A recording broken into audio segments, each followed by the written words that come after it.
So this afternoon, tayo po ay pag-uusapan natin again regarding music, okay? Yung church music guidelines. So I don't know, maybe this will be part 1 of this type of teaching sapagkat malawak po ang usapin ng music. Now, in rejecting modern CCM or contemporary Christian music, some might think we reject all that are modern or recently composed. But this is not the case. So, ibig sabihin, baka kasi isipin natin, pag kinuha po kasi natin yung word na contemporary, kung ano ibig sabihin nun? The word itself, yung word na contemporary, ibig sabihin nun recent. Latest. Hindi po ba? O, ano sabi niya? Kailangan din daw siya i-update. So, remind na lang later. O, yan. Okay. So, maring isipin kasi natin, ay, hindi kami kasi hindi kami sumusuporta sa CCM.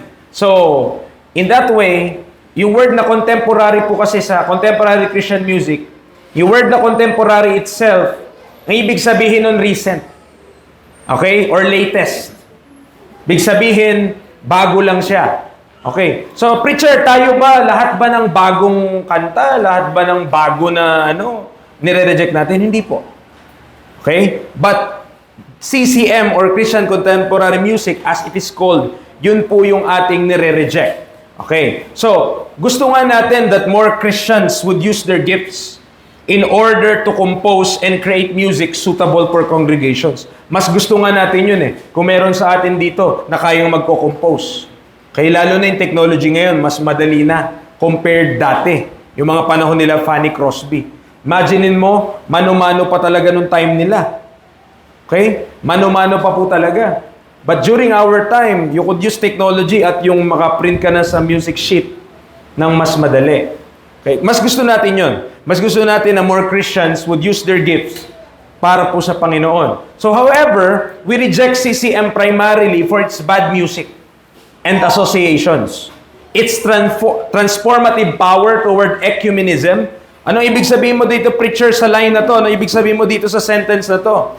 Nire-reject natin yung CCM primarily dahil sa kanyang hindi magandang music. For its bad music and associations. Yung mga sinasamahan ng CCM, yung mga tumutugtog din, yung mga kumakanta din. Okay? Kung may kilala mo sila, tignan mo yung buhay nila, tignan mo yung mga ginagawa nila. And also, yung transformative power niya toward ecumenism. Na hindi na mahalaga yung hindi na mahalaga yung doktrina, ang mahalaga nagkakaisa tayo. Yun yung ecumenism Basta, hawak-hawak tayo ng kamay, nagsuserve naman tayo sa Panginoon, mahal naman natin ang Diyos. Okay? So, wala tayong problema sa pagkakaisa kung sa katotohanan. Pero kung kailangan mong baliin ang katotohanan para magkaisa, that's wrong. Okay? That's not right. At yun po yung di natin susuportahan. And also, gine-justify nila yung rock and roll. Kasi nga naman, yun naman talaga yung music ng CCM. Rock and roll po yun. Nilagyan lang ng Christian lyrics. Nilagyan lang ng Jesus, nilagyan lang ng God, nilagyan lang ng loving God. Christian music na siya. When in fact, kapag tinanggal mo yung lyrics, tunog, sanlibutan lang, tunog, rock and roll lang din naman. Okay? So, therefore, these studies are arranged and designed to educate believers in the area of music in order to bring them up into an understanding of true worship to God using the powerful music. So, yun yung disenyo nito, kaya tayo nag-aaral nito, para maintindihan natin, para saan ba? Bakit ba kailangan gamitin natin yung music at maging maingat tayo sa music na ating ginagamit? But in this particular study, tinignan natin yung fundamentals ng music, guidelines on godly music, and sober choosing of songs.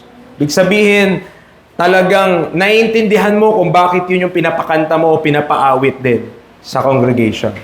So una, intindihin natin, music is a language. Dito sa chart na to, na makikita nyo po dito, makikita natin yung 5 components. Okay? 5 components. Pinag-aaralan po ito sa language, pinag-aaralan to ng mga English major, pinag-aaralan to ng mga linguist. Okay? So first component, mga kapatid, is phonology. Tunog. Phonemes are the smallest units of sound. Kagaya ng b, mga ganyan. K, L, M, N. Oh, diba? Phonemes yun. Kasi mga tunog siya eh. Okay? Kagaya ng sa language, na kailangan mo para mabuo mo yung salita. Kailangan mo ng S, L, T, saka A, saka, diba, I, para mabuo mo yung salita. Ganon din po sa music, kailangan mo ng notes. Nakita niyo yung similarity? Sa phonology, pinag-aralan, pag pinag-usapan sa language, yung smallest unit para makaano ka ng salita. Dito naman, sa music, yung smallest notes or yung single notes. Okay? Bawat sa mga nagko-chords sa gitara at sa ukulele, kahit chords yun, actually, merong notes na kaakibat yun. Although, kinord nyo lang siya. So, instead na one note, ginawa nyo siyang 3 or 4 na i-strum mo, so 4 na nota at the same time. That also produces harmony. So, mamaya, titigan natin yon. But dito po, may kita natin ha, in the component of music, una sa language phonology po, yun yung bawat maliliit na tunog sa language, phonemes ang tawag, sa music notes. Okay. Sa morphology, structure of individual words. Okay, structure of individual words. So, pag sinabi mo na sa morphology naman, ito na yung sa buong salita na. Okay, instead na S, sa, la, bubuin mo na salita. So, yun na yung study, pag-aaralan mo na how words are formed. Okay? Dito, sa music, pag pinag-usapan sa music, chords na yon. Yun yung sinasabi ko kanina mga kapatid. Na kahit yung mga nagko-chords, notes din yon. Pero instead na individual notes, kagaya sa violin, talagang individual notes mo na yon. Instead na isa-isa, yung kagaya sa piano, yung ginagawa kasi ni Ate Jessie nyo, sa kanyang kanang kamay, kung di ako nagkakamali, ninonota niya, tapos sa kabila, bass na lang yon. Okay, binibass niya lang. But ang point, yung music, yung counterpart niya sa language, chords. Chords saka words. Okay, nabubuo na. Ngayon, pag pinagsama-sama mo yung mga words, pinagdikit-dikit mo yung mga words, ano ka nang magkakaroon na? Sentence na yon. Tama? Buong pangungusap na yon. So, pinag-aaralan nyo sa syntax kung paano nabubuo yung sentence. Now, dito sa music, ano na yon? Multiple notes, chords make up a song. So, buo ng kanta. Okay? Nabubuo na yung kanta kasi pinagsama-sama mo na yung mga chords, pinagsama-sama mo na yung mga notes. Nakabuo ka na ngayon ng, ito na siya, nagiging himbok na siya. Okay? Nagiging ano na siya.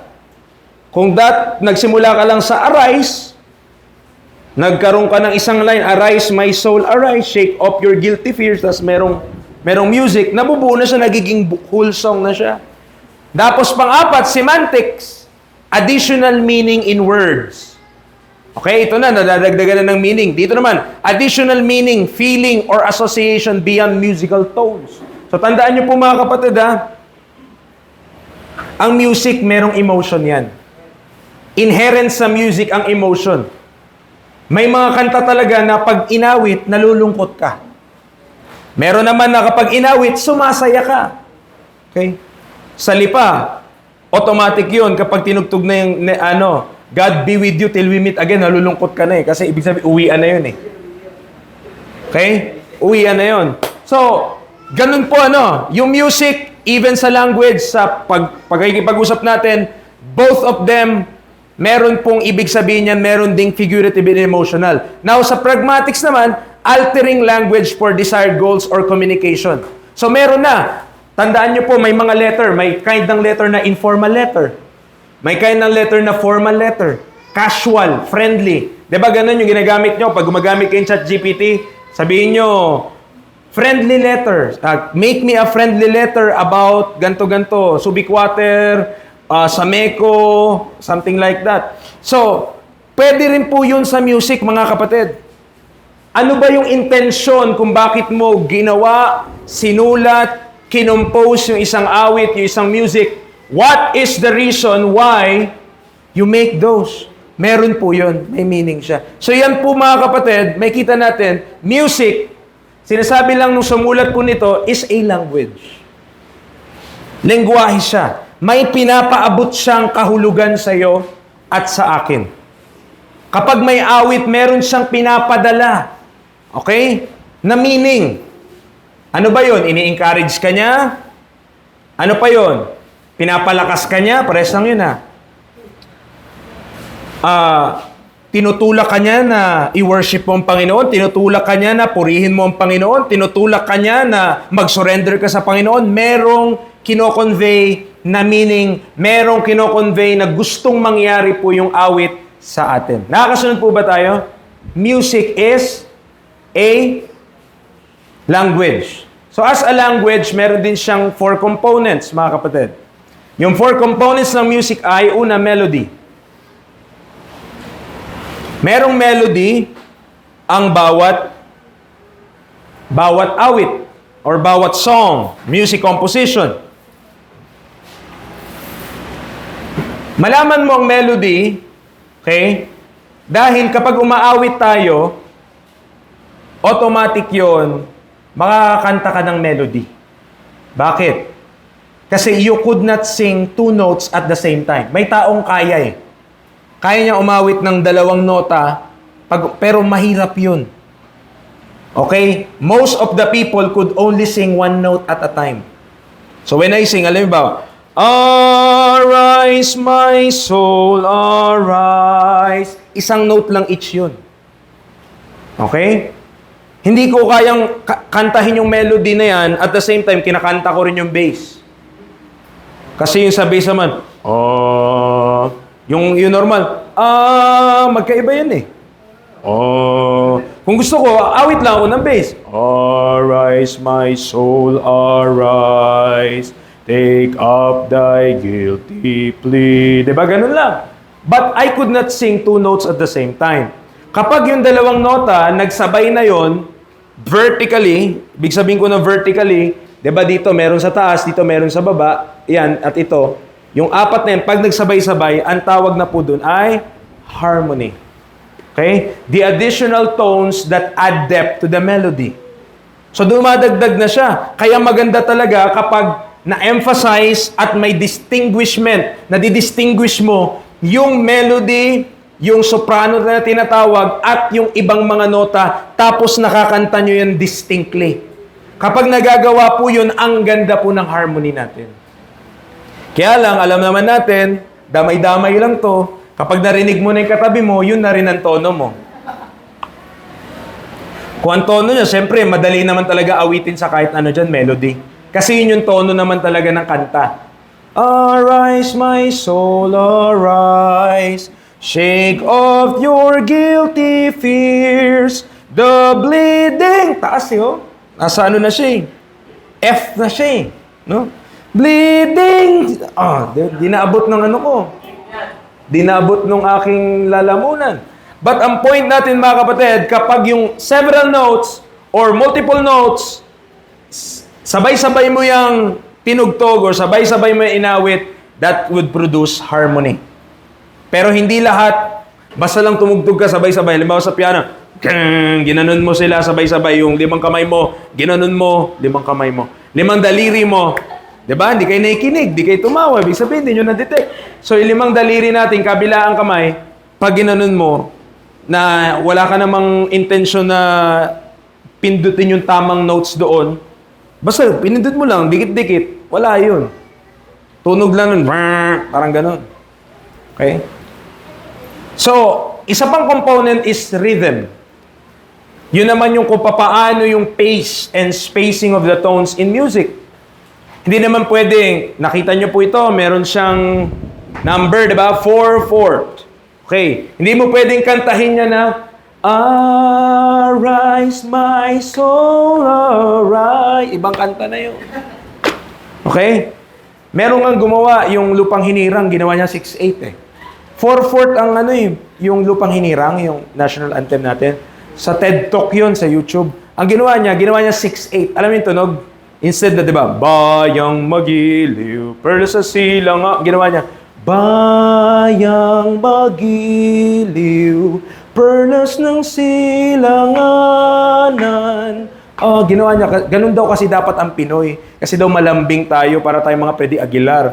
So sabi niya, ang ano niya, dapat daw 6/8 yung kanta natin, hindi 4/4 kasi yung 4/4 marcha eh. Bayang magiliw, pero sa silangan, di ba? Marcha yun eh. Eh, ginawa niya, 6/8. Bayang magiliw, peras ng siyo. Ganun yung ginawa niya. Naiba na. Pag iniba mo yung rhythm ng kanta, naiba na rin yung meaning ng kanta. Okay? Kaya napakahalaga po ng rhythm when it comes to music. Okay? So, dun sa mga nagigitara, saka nag-ukulele, alamin nyo yan. So, lalo na pag sa atin pong hymns, pag sa inyong mga pagtugtog, mostly, ang dapat emphasis ng inyong strum on the first and on the third. Hindi sa second, saka sa fourth. Pero mga brad ng isang gitara para ma-demonstrate natin. Halimbawa lang ha. Para alam nyo lang kapag kayo ay natutugtog, diba?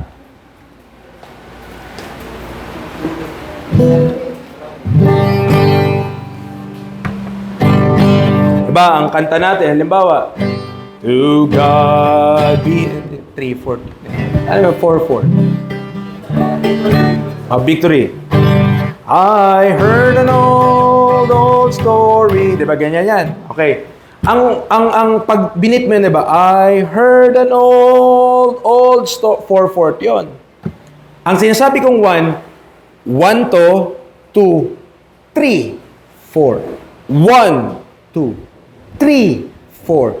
I heard an old story how a Savior came. Pag ginitara yun, I heard an old story how a Savior came. Mas malakas yung sa 1 saka 3. Go glory. Kasi ang pag ginawa nyo, pag nilakasan nyo yung 2 and 4, ibang kanta na to. I heard an old story how a Savior came. Ganon si Noriel tumugtog. Okay? From glory, I heard about the streets of gold beyond. Ganon, di ba? Oh. Kapag 2 and 4 po ang kanta, ang tugtog, magiging sayaw na siya. Kasi may syncopation na yun. Right? Yung emphasis natin must be on the first beat and the third beat, hindi sa second and fourth beat.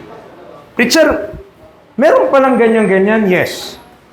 Kapag ang awit, ang emphasis ng tugtog niya nasa pangalawa, mostly, yan po ay sayaw na. Dahil syncopation yun. Okay? Nakakasunod ba? Kahit anong kanta yan, kahit pa I'll Fly Away yan, di ba? Diba? Lalo na yung I'll Fly Away, diba? Minsan, isinisongkipation talaga yun. Diba? Some glad morning when this life is alright. O, diba? Yung ulo nyo parang mga manok. Ganon. Yun po kasi yun. Kapag yung rhythm, hindi natin nabantayan, yung pace and spacing of the tones in music, we will produce hindi yung proper music, kundi yung bad music nga. Where syncopation will be highlighted. Okay? Dapat yung first, ang tunog talaga ng mga hymn natin mostly dyan, march. Marcha yan. Bakit? Onward Christian soldiers. Ang problema natin, may kumanta nga doon sa Lipa, kinorek yung evangelist eh. Bakit? Kasi, ang kanta nila, anong tawag doon? You must fight, di ba? Ano yung kanta yan? Keep on the firing line, di ba? Ano yun? Pangmatapang na kanta yun, di ba? You must fight, be brave. Hindi ganun yung pagkakanta eh. You must fight, be brave against all. Oh, iba na yung kanta na yun. Di ba? Oo, lumamya na yung kanta natin. So, okay, ang pang-apat is lyrics. Okay? So the words itself, yung mga salita na kinabit natin doon sa tugtog na meron tayo, sa music na meron tayo. Napakahalaga po niyan, okay? So, dapat umaakma din yung ating tinutugtog sa laman ng ating lyrics. Okay? Paano mo nasabihan, preacher? Ano bang difference? Imagine, kanta ka ng holy, holy, holy. Pero ang tunog mo pang bar. Tunog mo pang ano. Nakakabastos yun. Pero yung tugtog ng holy, holy, holy, talagang, di ba? Alam mong kabanalan yung tinutugtog niya, di ba? Holy, holy, holy, Lord God Almighty, early in the morning our songs shall rise to thee. Diba? O paano kung iniba natin yung tono niyan? Holy, holy, holy. Diba? Iba na. Iba na yung tugtog na yun. Hindi na yun yung tinutugtog natin sa hymnal or hindi na yun yung nakalagay sa hymnal. Okay, so let's talk about, preacher, how about instruments? How about yung mga instruments, preacher? Okay, sa Old Testament, tingnan niyo po yung mga ginagamit nila na instrument. So si David, sabi ng Bible, nag-invento siya ng instrument. Siya mismo nag-invent. 1 Chronicles chapter 23. 1 Chronicles chapter 23. 1 Chronicles 23. Dahil nandito na po, no, bubuksan ko na agad. Sundan nyo na lamang po. Kung di kayo makasabay, ay nakasulat na. At least, tama na yung reference nyo. 1 Chronicles 23:5, the Bible tells us, moreover, 4,000 were porters, and 4,000 praised the Lord with the instruments which I made. Okay? Sino nagsalita? Said David, to praise therewith. So clearly, doon po, makikita natin, David is the inventor of those instruments at ginamit yon to what? To praise God. To praise the Lord. Amos chapter 6. Amos, book of Amos. Amos chapter 6 verse 5. Amos chapter 6 verse 5. That chant to the sound of the viol and invent to themselves instruments of music like David. So imagine, hindi lang si David pala, hindi lamang siya magaling na manunugtog. Siya rin ay inventor ng kanyang instrumentong ginagamit. Okay, kung makakapanood kayo sa YouTube, di ba? Dami ng mga nakalagay sa YouTube kung paano gumawa ng gitara. Ay, maaaliw ka rin po at makikita mong galing ka rin pala gumawa ng gitara. At mahirap din. Okay? Kasi galing sa kahoy, paano mo yung gagawin? Gitara. Tapos, bawat kahoy, iba-ibang kahoy, iba-ibang tunog. Kahit parehas na gitara lang naman. Pero, iba yung sa mahogany. Pag ibang uri ng kahoy yung ginamit mo, ibang tunog siya. Okay? So, si David, he invented some instrument. So, ito po yung mga uri ng mga instrumento na ginamit ng mga Hudyo. Cymbals. In 1 Chronic, preacher, ano yung cymbals? Diba sa drums, yung maingay na ano, yung pag pinapalo mo, ping! Basta pag yung cymbals na yon, okay, yun, yung part ng drum set, merong cymbals doon. 1 Chronicles chapter 15, 1 Chronicles chapter 15, verse 16.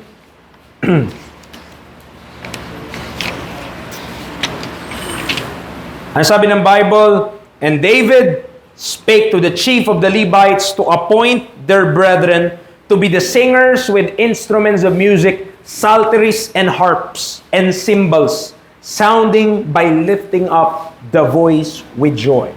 Okay, 16, same book, verse 5. Asaph, the chief, and next to him Zechariah, Jael, and Shemiramoth. Dito ko talaga ma-appreciate yung pagmamahal ng Panginoon sa mga tao na to, no? Kahit mahirap banggitin yung pangalan nila, nakalagay sa Bible. And Jehiel, and Mathithimoth. Okay? And Eliab, and Benaiah, and Obed-Edom, and Jael with psalteries and with harps. But Asaph made a sound with cymbals. Okay? So, merong cymbals. May kita mo doon. Also, tabrets, timbrels, and tambourines. Exodus chapter 15, verse number 20. Exodus chapter 15, verse number 20. Okay, ano sabi ng Bible? And Miriam the prophetess, the sister of Aaron, took a timbrel in her hand, and all the women went out after her with timbrels and with dances. 1 Samuel chapter 10 verse number 5. 1 Samuel chapter 10 verse number 5.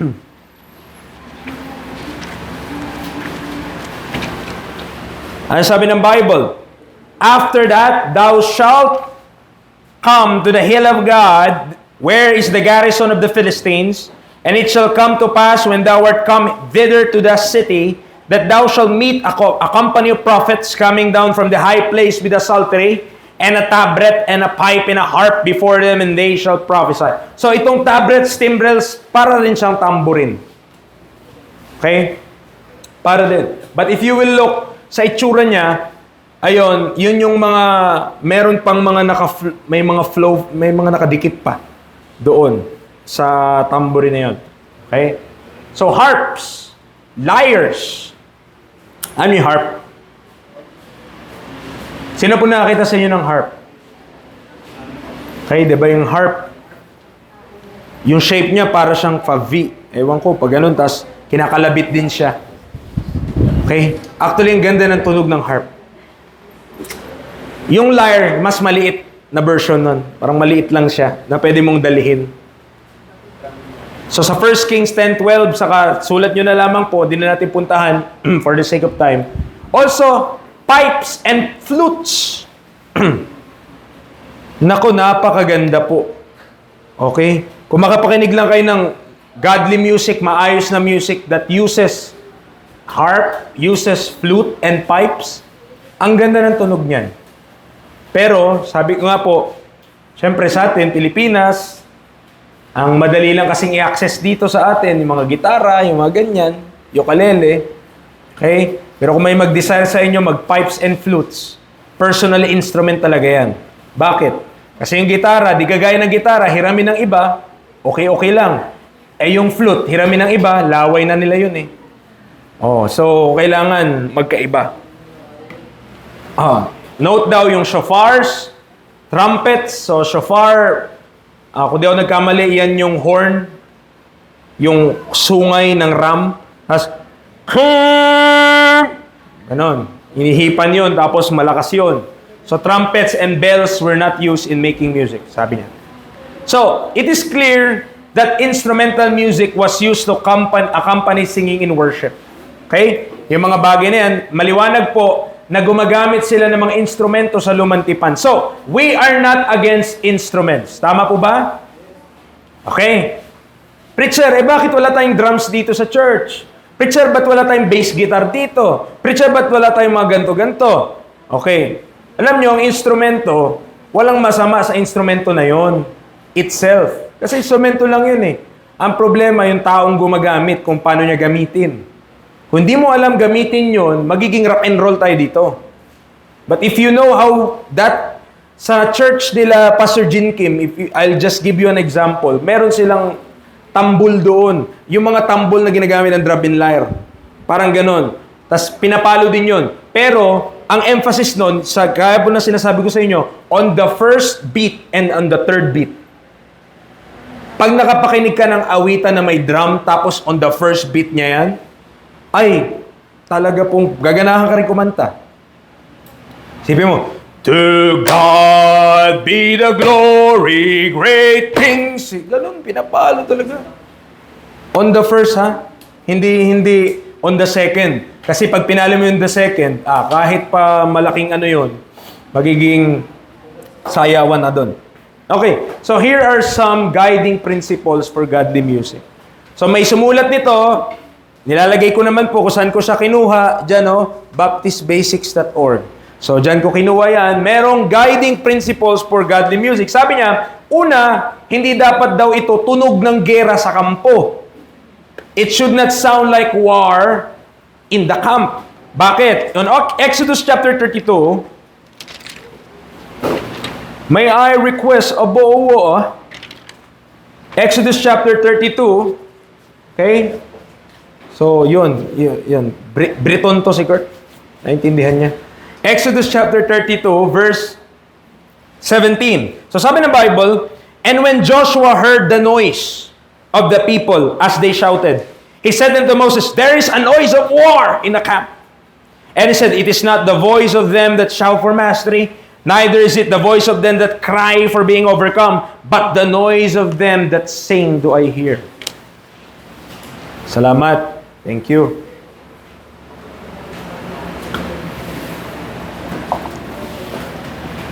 Preacher, ano ba ang tunog? Ano ba ang tunog ng nanggigera? Nakapanood na po kayo ng yung sa mga palabas, yung gera po talaga, kung gaano kaingay at kagulo yun? Okay? Hindi daw, kasi yun yung naririnig nila eh. But parang yun yung sabi ng verse number 17. Ang sabi niya kay Moses, there's a noise of war in the camp. So, nung nandun sila sa bundok, iniisip nila, yung mga tao doon sa baba, sinusugod na. Yun yung tunog. Para na silang sinusugod, para na silang may kaaway, may kalaban. Okay? Pero, ang totoo lang, kumakanta sila. Pero, saan nila nire-render yung kanta nila? Sa Diyos-Diyosan, dun sa ginawa nilang molten calf. So, ano ibig sabihin nun, preacher? Okay? Mga kapatid, kapag nirender natin ang ating pag-awit sa Panginoon, dapat maayos. Hindi magulo, hindi tunog-gera na tunog-gera in such a way, mga kapatid, na talagang maingay. At naka-attend na rin tayo sa ganun. Yung talagang yung laman loob mo, yung tunog ng bass ng speaker, talagang bug, bug, bug, bug. Gumaganon eh. Bawat tunog ng speaker, ramdam mo na parang kang aray. Parang natatamaan ng tugtog eh. So, it should not sound like that. Okay? Similar to that. So, ano dapat ang tunog niya? Dapat ang tunog niya, papuri. Okay? Tunog niya ay nagpapapuri. So, 2 Chronicles chapter 5, verse number 13. 2 Chronicles chapter 5, verse number 13. The Bible tells us, it came even to pass as the trumpeters and singers were as one to make one sound, to be heard in praising and thanking the Lord. And when they lifted up their voice with the trumpets and cymbals and instruments of music, and praised the Lord, saying, for He is good, for His mercy endureth forever, then the house was filled with a cloud, even the house of the Lord. Yung dun sa Exodus, yung binasa natin dito kanina, dahil doon sa pagkakantahan nila na yon, sa Diyos-Diyosan din, judgment din dumating sa kanila. Judgment po. Pero dito, dahil they're singing, verse number 13, one sound to be heard in praising and thanking the Lord. Anong naging-resulta? Yung glory ng Panginoon bumaba to fill the house of the Lord. May kaibahan. Yung isa judgment, yung isa glory ang bumaba ng Panginoon. So, dapat yung awit natin, dapat yung ating songs and music different from the world. It should be different from the world. Kasi nga, utos sa atin, be not conformed to this world. Okay? Alam niyo Romans 12:2? Sino ka sa ulo ng Romans 12:2? Sa ulo niyo ba yung Romans 12:2? O those na nakakasaulo ng Romans 12:2, sabi doon, be not conformed to this world. At maraming tugtog ng sanlibutan, hindi talaga maka-please sa Panginoon. Okay? Huwag mo nang isipin na yung pantropiko magamit mo sa church. Huwag mo na isipin yung tugtog ng ben magamit mo sa church. Hindi talaga. Okay? It should be different from the world. It should be psalms, hymn, and spiritual song. Nakita natin, Ephesians 5:19, di ba? Speaking to yourself in psalms and hymns and spiritual songs, singing, making melody in your heart to the Lord. Dapat yun yung mga inaawit natin. So, kung meron sa inyo po, no? Kung meron sa inyo sana, makahanap. Kasi meron po na mga gumagawa ng, or napasa na lang din sa kanila, na yung mga psalms, meron ng mga tono yun eh. Hanapin nyo lang. Para yung mga kinakanta natin, pwede nyo ma-include sa pagtuturo nyo ng bata. Yung mga This is the day, mga yun eh. King James scripture song yun eh. This is the day that the Lord hath made, We will rejoice and be glad in it, Oh, this is the day that the Lord hath made. Oh. Sa mga verses yun. At may mga kanta na kinuha na, verse talaga yung kinakanta mo. Okay? So maganda yun po yung mga isa din. No? Para yung mga teacher natin sa mga outreach natin, hindi nyo napakanta yung, masaya ako kakaulo ka. Kanta nyo eh. Kasi ubos na yung mga pinapakanta nyo. Ay sige, yun lang tayo. Gusto rin ng mga bata, ulo ka. Okay, so mag-research din kayo ha, yung head.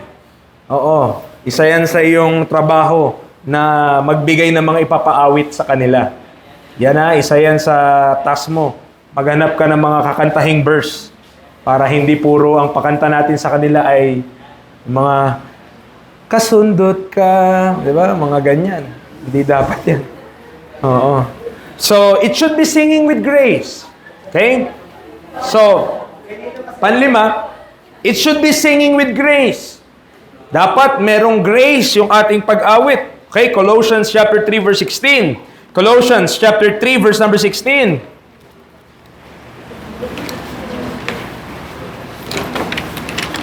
Ano sabi ng Bible dito? Let the word of Christ dwell in you richly in all wisdom, teaching and admonishing one another in psalms and hymns and spiritual songs, singing with grace in your hearts to the Lord.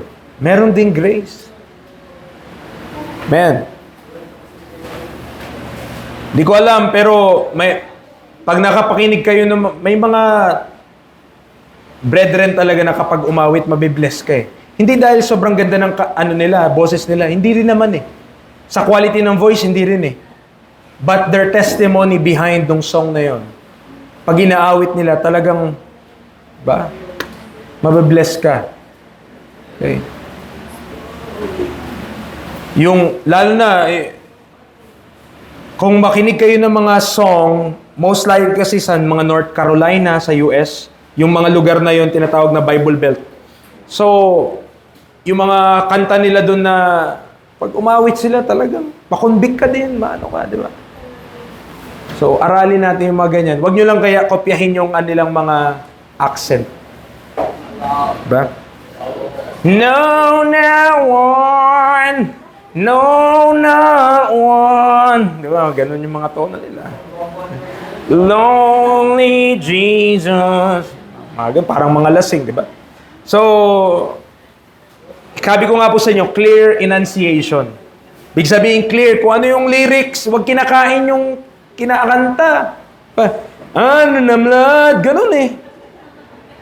It's under the blood yun eh. Diba?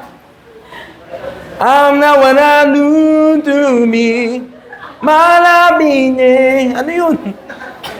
Diba? I'm not what I used to be yun. My life's been changed. Ganun dapat. Hindi, di ba? In-approximate na lang natin yung mga sinasabi natin. O, pang-anim, it should be a new song. Okay? Psalm chapter 40 verse 3. Psalm chapter 40 verse number 3. Anong sabi niya dyan? Sabi niya dyan, and He hath put a new song in my mouth, even praise unto our God. Many shall see it in fear and shall trust in the Lord. O, mga kapatid, kayo din, alam ko, yung iba sa inyo, naghahanap din kayo ng mga kakantahin nyo. Okay yan, kapag bago basta, make sure nyo lang. Kasi pinapalista naman na natin ngayon eh. So, at least, ma-make sure nyo lang tama yung awitin nyo ha. Hindi nakakita lang kayo ng Jesus, yun na. Marami mga kantang may Jesus, pero sabit talaga. Diba? Oh. It should facilitate the filling of God's Holy Spirit. Ibig sabihin kasi, yung awit na to is spiritual. Otherwise, ang Holy Ghost, hindi matutuwa, magigrieve yan. So kung ma-facilitate yung feeling of God's Holy Spirit, then your music and your song should also be spiritual, hindi carnal. Brad, bakit yan yung gustong-gusto mong kinakanta? Preacher, kapag kinakanta ko kasi ito, mukha kong gwapo. Preacher, kapag kinakanta ko kasi ito, talagang bilib na bilib sila sa akin. O, carnality na yung nagiging ano ng pag-awit mo, hindi na talaga para sa Panginoon. So, it should instruct me in God's Word. Ha? Dapat, yung ating inaawit, nakapagtuturo din. Anong tinuturo niya sa mga nakakapakinig? Di ba? Bawat awit, merong tinuturo yan. Binasa natin yan, Colossians 3:16 kanina. Let the word of Christ dwell in you richly, in all wisdom. Sino po sa inyo yung pag may inaawit tayo sa church? Sino sa inyo talagang iniintindi nyo yung kinakanta nyo? No? Talagang iniintindi talaga natin. Kahit may kumakanta dyan, yung iba, taray na, ano kayo sinasabi ng kanta na yun, di ba? I-practice natin yun mga kapatid. Kasi pwede kasi tayong habang kumakanta, nagsisinungaling. Preacher, pwede ba yun? Yes. It is very possible to lie while singing. Diba? Bakit? Yung kanta ay surrender all eh. Pero yung puso ay surrender some. Diba? So, kasinungalingan na yun. O, kaya minsan pag may mga line, diba? Huwag ka lang sumabay. Preacher, wala nang kakanta. Ay, yun ang problema natin. Diba? So, ang point lang, internalize natin, intindihin natin yung mga words na lumalabas sa ating bibig. Intindihin kasi, kung may sinasabi ka, sinasabi mo yun para sa Panginoon eh. Diba? Ano, pag nagre-render ka ng song para sa Panginoon, sasabihin pa natin, salamat sa Panginoon sa opportunity na makakanta po para po sa Kanya tong awit na to. Hindi kakanta ka na. O pag kumanta na tayo, yung kanta natin, minsan di natin naiintindihan kung ano nakalagay. Diba? Meron nga kanta na talagang lahat talaga ibibigay mo eh. May kanta, hindi lang yung I surrender all, meron talagang may kantang ganun. So, baka kasi sagutin ng Panginoon yung prayer dun sa kanta. Kasi ang panalangin sa kanta, Panginoon, kunin mo na ang lahat sa akin basta nandiyan ka. Oh, yun. Tinupad ng Panginoon. Prayer pala. Oh. Okay. So, it should be spiritual as opposed to fleshly or carnal. Melody-led rather than beat-driven. O kaya mag-ingat kayo kapag may mga tugtog tayo, awit tayo na maririnig mo agad yung beat. Hawak mo ang beat, di ba? Sabi niya. Sabi ni Pastor Ramon. Yun agad yung maririnig mo. O, hindi yung melody ng kanta, hindi yung tono ng song. Okay? O, pang 10. It should facilitate God's transforming work and combat the world's conforming work. So instead na maging makamundo ka, yung music na yun dapat patuloy kang binabago. Okay? Patuloy. Oh, young people, ano yung mga laman ng cellphone nyo? Baka tinatago nyo pa si ano dyan? Si Britney Spears, si Michael Jackson, si Michael Jackson, at iba pang mga kasama niya. So it should witness to others of Christ as well. Amen. Kasi yung binasa natin kanina sa new song, sa Psalm 40 verse 3, same verse. Even praise unto our God, many shall see it and fear, and shall trust in the Lord. Bakit sila nag-trust sa Panginoon? Dahil yung inawit mo na bagong awit, sabi. That new song in my mouth. Amen. Minsan ganun. Pag umawit tayo, mas lalo din tataas, lalakas yung pananampalataya ng iba based doon sa atin pong inaawit.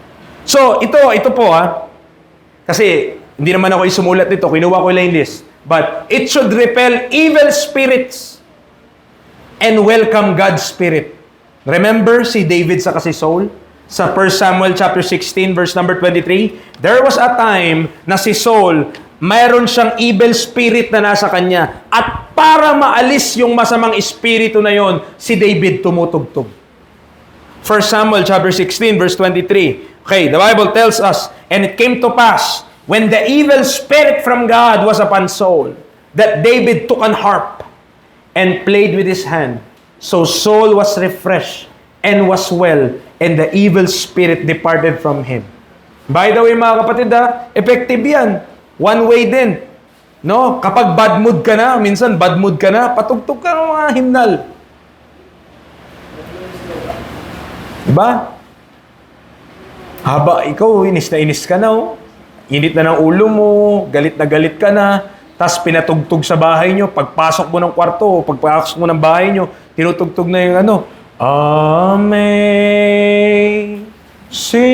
Grace. Ikaw naman convicted. Grace, grace, grace, grace.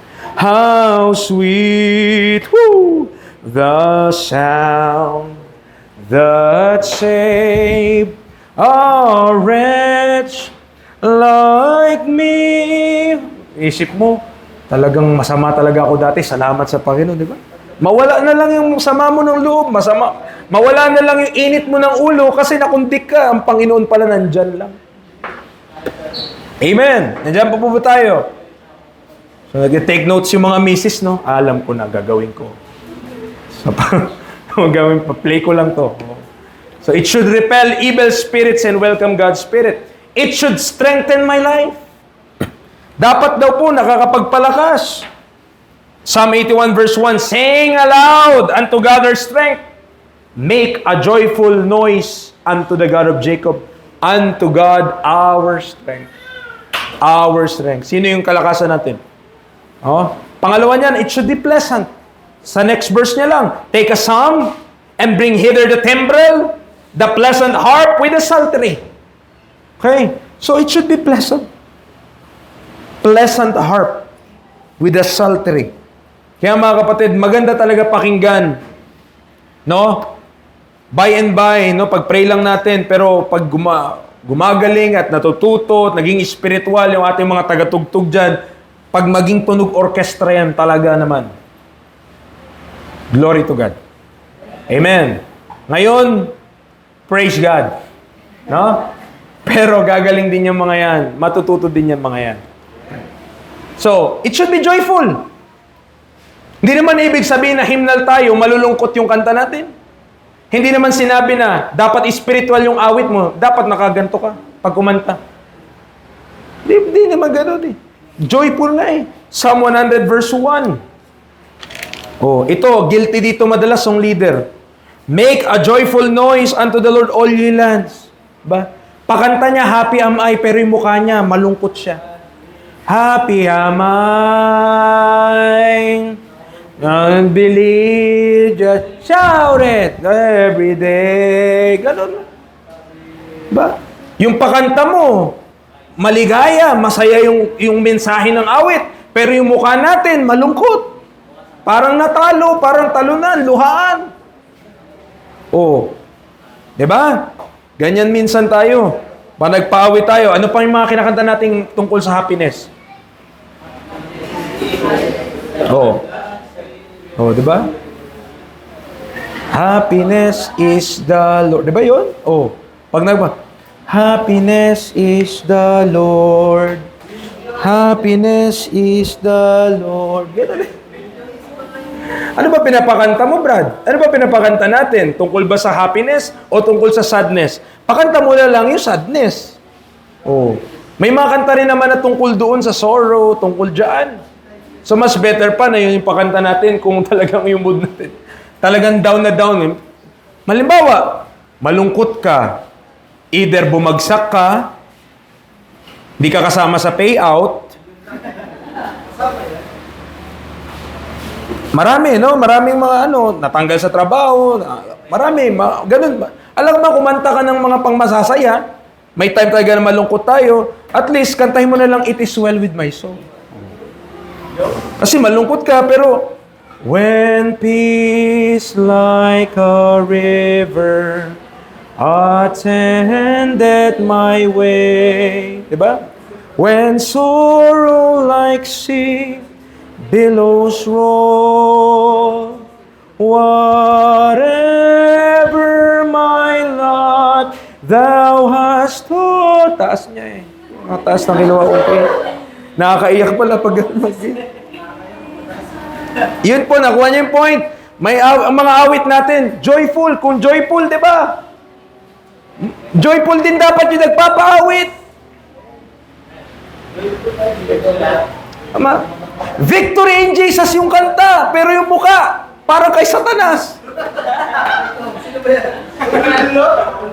Hindi, ang point ko, malungkot. Oh, di ba? So, dapat pumapares yung atin pong, kung paano tayo nagpapaawit din, pumapares yun sa inaawit natin. Ano yung laman ng awit mo? Oh, ang laman ng awit mo, papuri sa Diyos, masaya, maligaya, pero yung disposition natin, yung pagmumukha natin, the Bible word is the countenance. Your countenance is fallen. O, preacher na ibig sabihin ng countenance, pagmumukha. Diba? O, pag sabihin mo, diba, hindi niya alam, ayaw mo na makita yung pagmumukha, sabihin mo, I cannot countenance you anymore. O, diba? At least di niya naintindihan. So, pang 16, it should be understandable. Dapat yung inaawit natin na iintindihan po. O, trabaho din po ito ng mga song leader, also the moderator, please take note. Yung kanta natin minsan English. Yung iba, natuwa lang talaga sa tunog pero di na naintindihan. It's our job to tell them ano ibig sabihin ng kanta. Paabot natin sa kanila yung inawit nung preview. Nagkumanta dito yung isa, kanta siya. O, yung iba, na-bless. Yung iba, ano kaya yung kinanta niya? O, as a moderator, as a song leader, explain nyo din. Ang kanta po na to tungkol po sa ganyan. Tungkol sa Kristiyano na nahihirapan pero nagtiwala sa Diyos. Okay. Para maabot din sila. Kasi ang kanta natin, mga kapatid, dapat nauunawaan, naiintindihan. Otherwise, kumanta na lang po tayo dito ng mga French, mga Japanese na hymn. Kasi di rin naman natin naiintindihan eh. Di ba? Dapat naiintindihan. Okay? So, it should let also God's peace rule in my heart. Yung peace ng Panginoon mag-rule. It should express thanks. It should produce godly emotions. Isaiah 65 verse number 14. Isaiah 65 verse number 14. Ano sabi ng Bible? Behold, my servant shall sing for joy of heart, but she shall cry for sorrow of heart, and shall howl for vexation of spirit. It should produce godly emotions. Diba? Fitting dapat yung ating inaawit doon sa okasyon. Birthday. Birthday. Nagkakanta tayo birthday, pero ang lungkot. Happy birthday to you. Diba? Hindi bagay yun. Oh. Meron ding pinaparisan. Meron ding proper, tama, na fitting na awit po mga kapatid. Okay? For the occasion. Right? So, it should produce spiritual fruit in my life. Should produce spiritual fruit. Yung mga inaawit natin. It should also protect your heart. Diba? It should worship and extol my God, and it should be orderly and not of confusion. So hindi magulo. It should glorify God. Yun yung mga basis, mga kapatid, in choosing also guidelines kung paano tayo makapamili ng godly music. Now, look at this chart. So yung mga nagsusulat, sige, hintayin ko kayo saglit. But may chart dito, titignan natin kung paano yung pagpili natin ng awit, ha. Hindi porket hymn, tama din na awitin mo agad. Okay? Bakit? Bakit ganun, preacher? Dahil po dito.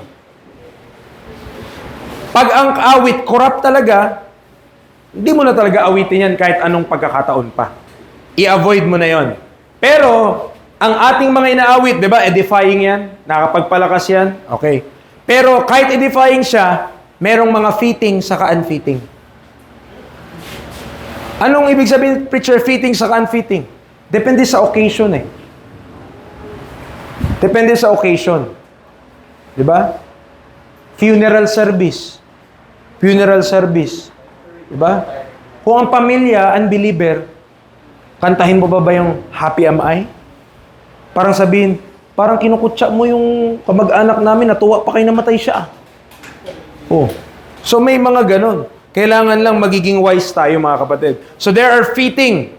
Oh, maaari kapag mga funeral service, I'll fly away. Mga ganong awit. But, titigan natin. Meron tayong i-avoid, mga kapatid. Meron tayong dapat i-avoid. At meron pong room for preference or right fitting for the occasion. Tama siya na awitin during that time. Oh, ito po, another note for the song leaders natin and also the moderators. Halimbawa, may preaching, nakapakinig tayo ng preaching, talagang na-touch yung ating mga puso ng preaching, and you are assessing the congregation, assess natin, after ng preaching, parang there must be a time na mag-contemplate. There must be a time na magmuni-muni muna. So, wag mo nang diretso doon sa mabilis na awit, kundi punta mo muna dito sa kahit pa paano, somber, or ibig sabihin lang, mas mabagal at makapag-isip tayo lalo, tugtugin ng pianist, di ba? Ganun. So, Dapat magiging wise tayo on those areas in order, kasi service natin sa Panginoon. Kasi ang problema natin sa Jablo, mga kapatid, nakapakinig tayo, na-bless tayo ng preaching. Ang tama, yung mga napakinggan natin, okay lahat. Kaso ito ang Jablo, para siyang uwak eh. Kung ano yung nalagay sa puso mo, alisin niya agad eh. Alisin niya talaga agad. Or nakawin niya agad yan. Paglabas mo dyan, problema na agad. Paglabas mo dyan, ang dami na agad kaisipan sa mundo. So, there must be enough time na makapag-meditate, makapag-isip, para mas yung salita ng Diyos mag-permeate sa atin. Okay? So yun, mga kapatid, ito exhortation po natin sa song leaders. Every song leader has principles. But too often, they are inadequate. Sometimes, syempre, understood naman, song leader natin mga lalaki, sometimes, he will make familiarity his exclusive principle. Ano ibig sabihin niya? Minsan daw, ang base, kung paano kayo mamili ng kanta, yung familiar lang kayong kanta lagi. Paborito nyo. Selecting 4 or 5 songs, which he feels sure his people can and will sing. But giving little thought to the theme, or the occasion, or the quality of the song itself. Diba? Ay, si Brad ganito yung magpapaawit, sigurado ipapaawit na to. Madalas naman, tama din yung mga hula. Bakit? Kasi paborito niya nga naman pakanta. Okay? Bakit? May mali ba doon, preacher? Okay. Kung paawit mo yon, walang problema. Pero yun yung lagi mo ipaawit. Magkaroon kasi na parang sobrang familiar ka sa kanta. Minsan, pag umanta tayo, wala tayong gana. See? Kinakanta mo lang kasi yun yung pinakanta niya. Ganyan. Pero wala talaga understanding. Mga kapatid, yung hymn natin, manipis lang to. Manipis lang to. Ilan lang tong awit dito? 200 lang. Ang nakakanta lang dito lagi 30 kanta. 40. Paano yung 160 dito? Ayaw niyo ipakanta eh. Nilagay pa natin dito. Kung di natin kakantahin. Oh. So, mga kapatid, dapat kantahin natin. Ito, kailan nyo napakanta yung Satisfied? For example lang. All my life I had a longing for a drink from some clear spring that I hope would quench the burning of the thirst I felt within. Hallelujah, I have found Him whom my soul so long has craved. Jesus satisfies my longings. Through His blood I now am saved. Ganda, di ba? Kaya lang di natin napapaawit eh. Gusto nyo lagi, victory in Jesus. Paulit-ulit yun. Di naman masamang kantahin yun, pero yun lagi pinapakanta. Tama. Ang dami dito na pwedeng ipakanta.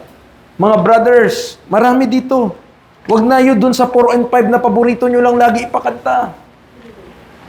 Amen. Tama. So, too often, the song leader will confine himself to personal favorites. Saktong-sakto, kilala tayo nung sumulat nito. O, sabi, ang lagi daw pinakanta yung paborito niya. In that case, the congregation find itself singing the same few pets. Tawag niya nga pets. May pet song mo yun.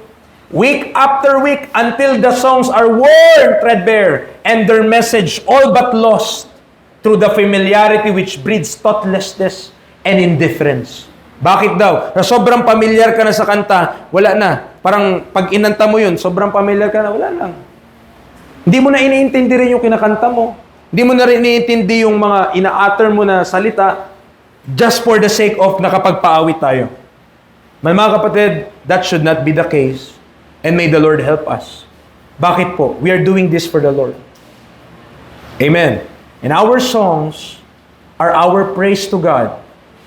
And also showing our worship to God. So ang ating pagpili ng awit, i-fit natin for every occasion. You know, in advance, kung sa anong pag-uusapan natin sa iba't ibang occasion. Pag Sunday morning ngayon, nasa Book of John tayo. So you also expect, alam mo na yung next verse ko, kung ano i-deal ko doon. So, most likely, mga kapatid, please fit according to that occasion yun. And try to find other hymn na hindi masyado nakakanta na pwede mag-fit doon. Okay? Kasi may theme to eh. Bawat hymn po may theme. Meron tungkol sa forgiveness, meron tungkol sa holiness ng Diyos, meron tungkol sa fellowship, iba-iba. May atonement, may iba-iba siyang theme. And we could be helped. Kasi, halimbawa, gantong hymnal. Halimbawa, itong hymnal na to. Sa likod nito, may general index. Yung general index na yan, alphabetical. Pero wag ka dyan tumingin. Tumingin ka sa ganito. Topical index. Bakit? Dito, abiding in Christ. Yun yung tema ng mga kanta na yan. Abundant life, adoration, ascension and reign, assurance, Bible, baptizo. Pag kunyari, tungkol sa Bible yung conference natin, di pakanta natin tungkol sa Bible. Ano ba yung mga to? In times like this, ano pang sabi niya? More about Jesus. O the old book, the Bible stands. Siyempre, tungkol sa Bible yung ano natin. O pag blessing naman daw, count your blessing. O, He give it more grace. Yan o, marami pa tayong pwedeng kantahin. Blood, o tungkol sa blood. Alas indeed my Savior bleed. Are you washed in the blood? At the cross I abide. Blessed be the fountain. By His stripes, complete indeed. Cross of, diba? So when you look at a hymn, and at the back of that hymn or in the front of that hymn, may kita mo yung topical index, may kita mo yung mga, kung ano yung mga kanta that would fit the occasion. Nakita natin kung ano yung babagay doon sa, afternoon, tungkol tayo sa pamilya, di ba? Tungkol sa marriage, mapanta natin yung tungkol doon. Amen. So, by and by, matutunan din natin yan, and in-encourage natin, in-exhort natin yung ating mga moderators, and also ating mga song leaders, na maging conscious tayo sa ating pagpili ng ating mga pinapaawit. Okay? Why? Kasi kapag nangyari yan, mga kapatid, mas lalo gaganda yung ating pag-awitan sa Panginoon. Hindi ka na parang tatamarin ka pag umanta ka, kasi paulit-ulit lang. Okay? Wala na tayong pinagkaiba sa mga paulit-ulit lang din yung kanta nila.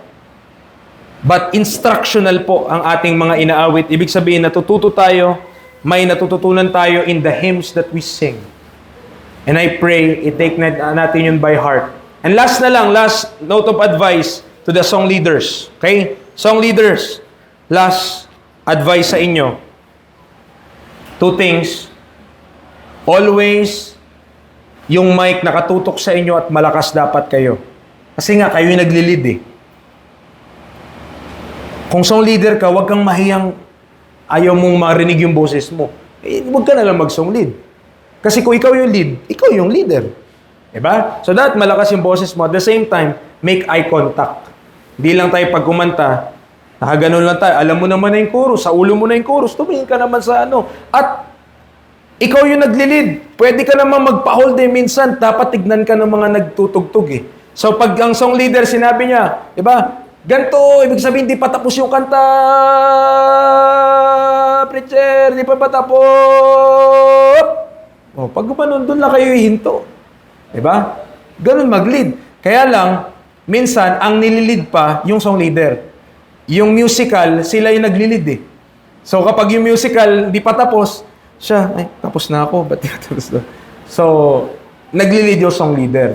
So, dun sa mga tumutugtog natin, sa mga bata, tignan palagi yung isa din sa titignan nyo, yung song leader. Pag sinabi ni Kuya Kaiser, halimbawa, di ba, hold ka pa kasi papakanta siya. Pagpapakanta niya. Hinold niya ganun. So, dapat di pa kayo hinto. Kakanta pa. Doon lang kayo mag-i-end kapag kinat niya na. Di ba? Ganun. So, yun na, sa mga song leader natin, dalawa, yung boses nyo, kung nakatutok sa inyong mic, iparinig nyo yung boses nyo. Oo. Bakit kayo nagli-lead? Pangalawa, yung eye contact nyo sa tao, tumingin din kayo sa congregation. At dun sa mga musical instrument, i-lead nyo din yun. Kasi part yun na nililid nyo as song leader. Okay? So, pwede na pong gumising, tapos na po yung lesson. Kaya tayo po yung manalangin. Lord, salamat sa iyong kabutihan. Salamat po ngayong hapon. Pray naging encouragement and edifying yung aming pinag-usapan ngayon. Makatulong, O Diyos, sa pagpapasaayos, sa amin pong music ministry, what we are doing. Father, I pray na by and by, week after week, makita namin yung improvement na yung amin pong pag-serve sa inyo even through this area of music. Hindi po magiging contemptible, hindi po magiging